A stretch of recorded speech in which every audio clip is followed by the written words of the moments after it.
માં education YouTube channel ને વિદ્યાર્થી મિત્રો લાઈક શેર અને સબસ્ક્રાઇબ કરી દેજો. સ્વાધ્યાય પોઈન્ટ 1 હવે આગળનો દાખલો દાખલા નંબર 10. ત્રિકોણ PQR માં ખૂણો Q કાટખૂણો છે PR + QR બરાબર 25 સેમી PQ બરાબર 5 સેમી. જો વિદ્યાર્થી મિત્રો ત્રિકોણ PQR માં ખાસ ખૂણો Q કાટખૂણો છે.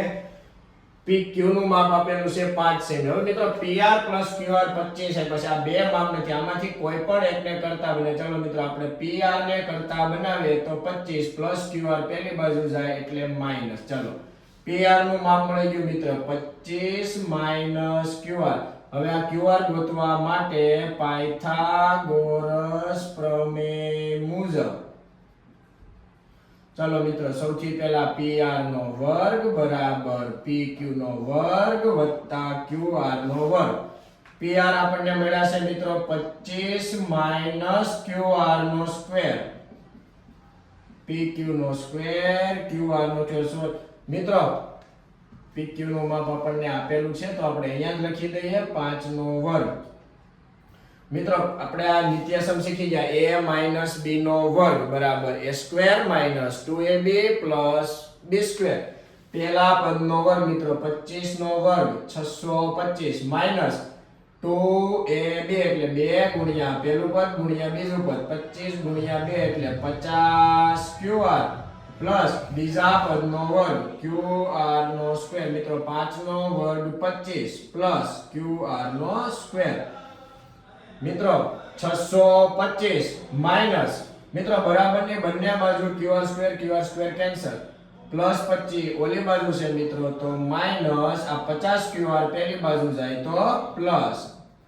મિત્રો 625 માંથી 25 કાઢો એટલે 600 બચે છેદમાં 50. આ 50 QR ની સાથે જોડાયેલા છે આ બાજુ લઈએ મિત્રો એટલે કેટલા થાય ગુણાકાર હોય અને છેદમાં લઈ જઈએ એટલે ભાગાકારમાં.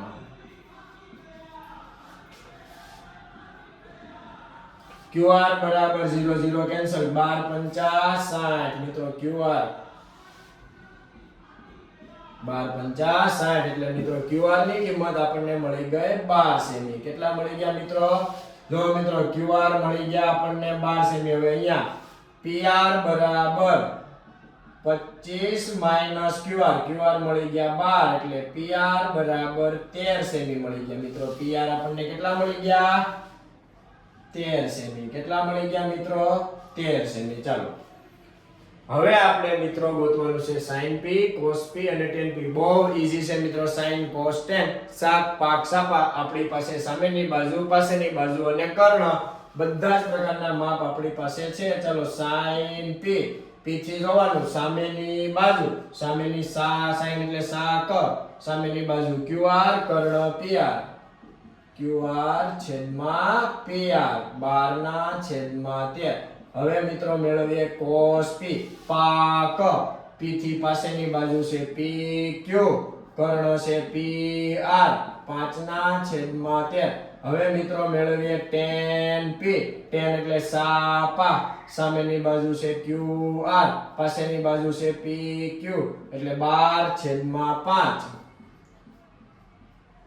મિત્રો આ દાખલો એકદમ ઈઝી છે પણ તમારે પ્રેક્ટિસ કરવી પડશે. તમે જાતે પ્રેક્ટિસ નહીં કરો ત્યાં સુધી મિત્રો આ દાખલો આવડશે નહીં.